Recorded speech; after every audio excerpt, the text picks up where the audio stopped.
If you're a business owner working 80 hours a week and thinking about work another 20, you're still wondering why your profits aren't improving, this episode's for you. You've probably been told that hard work builds success. So you grind harder, you show up earlier, you stay later, and you believe that more time equals more progress. But you find it's not working. You're putting in more hours and somehow your profit isn't keeping up. Here's the reality: more hours don't fix profit problems, they multiply them. Because every extra hour you spend inside the same system multiplies the inefficiencies that you haven't fixed yet. You're investing more effort into the same design that's already leaking a ton of profit and time. Profit doesn't come from time input, it comes from clarity. It comes from knowing which work creates returns and which work just keeps you busy. You don't grow profit by adding hours. You grow profit by aligning your effort with what actually produces results.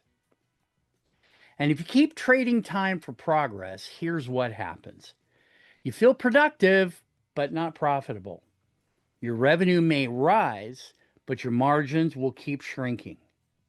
And the longer you do it, the harder it becomes to tell the difference between momentum and burnout.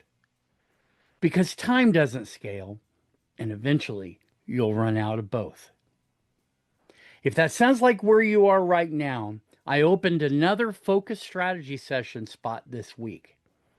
In it, we can pinpoint exactly where your hours are costing your profit and how to fix it. The link's down in the video description below. You don't scale by working harder. You scale by aligning effort with impact. Every owner hits this moment where they realize the problem isn't energy, it's efficiency. It's not about doing more. It's about knowing what actually moves the needle. And when your effort is aligned with profit, your time finally works for you, not against you. I'm Randy Bridges, and I'll see you next time on Straight to the Point. Until then, lead smart and stay focused on the shifts that drive real results.